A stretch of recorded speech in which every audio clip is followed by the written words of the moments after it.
Hello everyone, I am Dr. Anita Gupta. I am a gynecologist.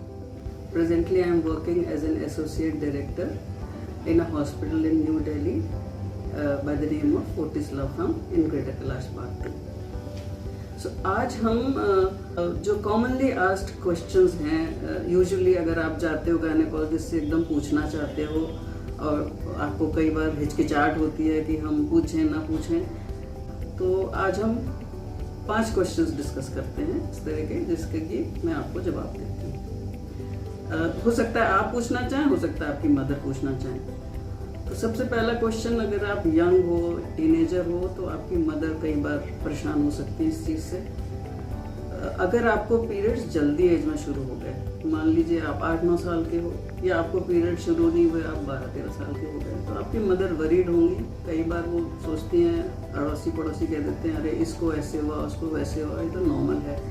उसकी जगह आपको लगता है कि आप गायनेकोलॉजिस्ट से पूछ लेते। तो मैं वही आपको बताना चाहती हूँ, आजकल लाइफस्टाइल की और स्ट्रेस की दिक्कतों की वजह से कई लड़कियों को बड़ी अर्ली एज में पीरियड्स होने लगते हैं। मतलब 9 साल 10 साल में अगर हो गया है तो परेशान नहीं हुई है, बहुत कॉमन होता चला जा रहा है। बल्कि 8 साल की उम्र में भी किसी बच्चे को पीरियड स्टार्ट हो गए। इम्पॉर्टेंट यह है कि पीरियड इतनी कम उम्र में शुरू हो गया तो आपको समझ होनी चाहिए कि मैं जब स्कूल जाऊंगी, मैं जब खेलने जाऊंगी, तो मैं कैसे मैनेज करूंगी। तो अब उसकी एडवाइस मैं ये देती हूँ कि प्रॉपरली सैनिटरी पैड यूज़ करना अपनी मदर से सीखें, टाइमली सैनिटरी पैड को चेंज करना सीखें।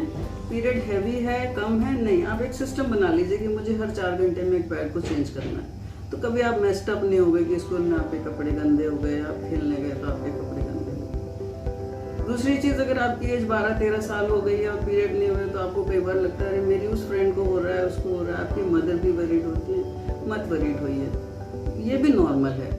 अगर आपका बाकी फिजिकल डेवलपमेंट ठीक हो रहा है कि आपका हेयर जो आना चाहिए अंडर आर्म्स में, प्यूबिक एरिया में, वो बन रहा है, आपका ब्रेस्ट बन रहा है, तो पीरियड्स भी आ जाएंगे, मत टेंशन लीजिए। लगता है तो एक बार मिल लीजिए गायनेकोलॉजिस्ट को। हम लोग नॉर्मली एक अल्ट्रासाउंड करा के देख लेते हैं कि ओवरीज ठीक है, यूट्रस ठीक है, कोई टेंशन की बात नहीं होती है उसमें। दूसरा क्वेश्चन यंग गर्ल्स के लिए भी है और यंग मैरिड वुमेन के लिए भी है कि पीरियड मिस हो गए, अब क्या करें हम, पता नहीं सही है कि नहीं। सबसे पहली चीज, अगर तो आप बिल्कुल स्कूल गोइंग हैं तो कोई बात नहीं, बिल्कुल नॉर्मल होगा। बट अगर आप जॉब कर रहे हैं या आपका कोई पार्टनर है जिसके साथ आपकी इंटीमेसी है, तो आप सबसे पहले सोचिए कोई ऐसा एपिसोड तो नहीं हुआ कि मैंने अनप्रोटेक्टेड सेक्स हुआ मेरे साथ। अगर ऐसा है तो सबसे पहले सोचिए प्रेगनेंसी तो नहीं है कहीं। मिस पीरियड में अगर अनप्रोटेक्टेड सेक्स की हिस्ट्री है तो most important thing is to rule out pregnancy. So अगर आपके 5 दिन एक्स्ट्रा हो गए हैं तो आप नॉर्मल किट खरीदिए मार्केट से और टेस्ट कर लीजिए, पता लग जाएगा। और पॉजिटिव आ रहा है मतलब उसमें 2 लाइन लिखी हुई, तो आप जल्दी से जल्दी गायनेकोलॉजिस्ट होंगे। सिमिलरली शादी के बाद तो अगर पीरियड मिस हुआ तो ऑब्वियसली सबसे पहले प्रेगनेंसी रूल आउट करनी चाहिए।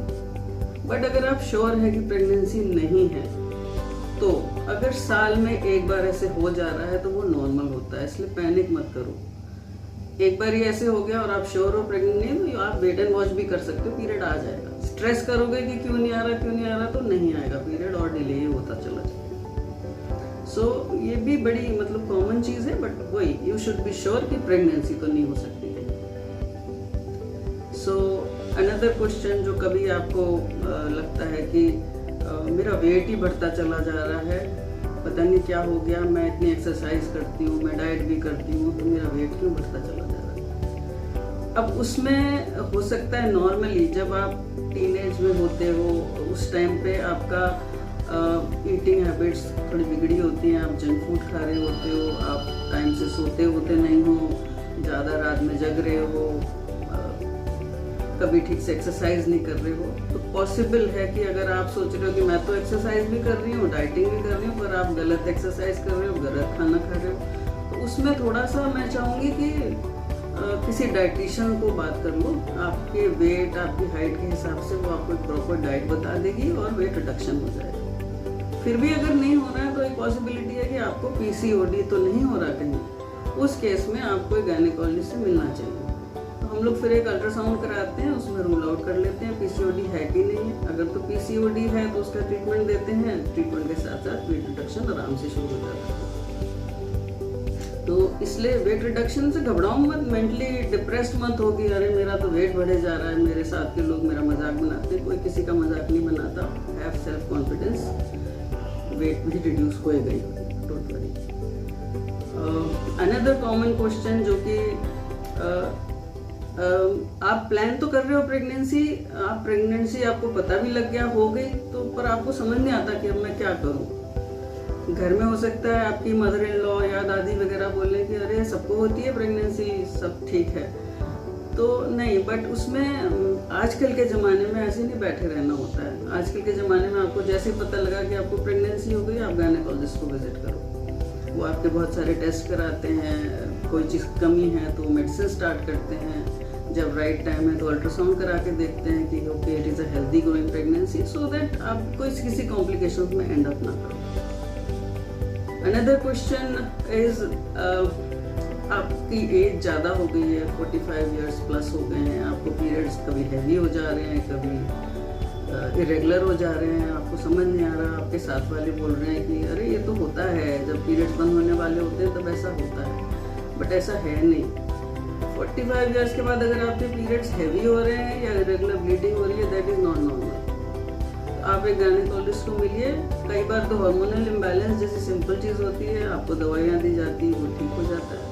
कभी कभी कोई ऐसी प्रॉब्लमेटिक चीज़ हो रही होती है जिसको अगर इग्नोर करा जाता तो आपके लिए ज़्यादा रिस्की हो जाता। तो इसलिए बेटर है उस टाइम गायनेकोलॉजिस्ट को मिलिए, डरिए मत, आराम से जाइए, मिलिए, सब चीज़ का ट्रीटमेंट है, टाइमली एक्शन लेना इम्पोर्टेंट है।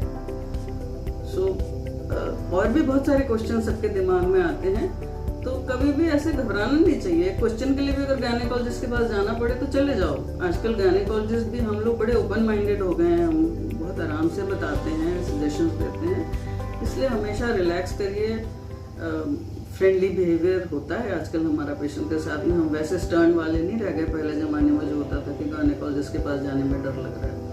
आजकल every patient is a friend. जो बच्चियाँ मेरे पास आती हैं मेरी बच्ची जैसी होती हैं, जो बहुत एल्डरली आती हैं मेरी अपनी दादी नानी जैसी होती हैं। सो आइए, बिल्कुल किसी भी गायनेकोलॉजिस्ट के पास बेफिक्र होके जाइए, सारे सवाल जवाब पूछिए, निश्चिंत रहिए, होपफुली सब ठीक रहेगा।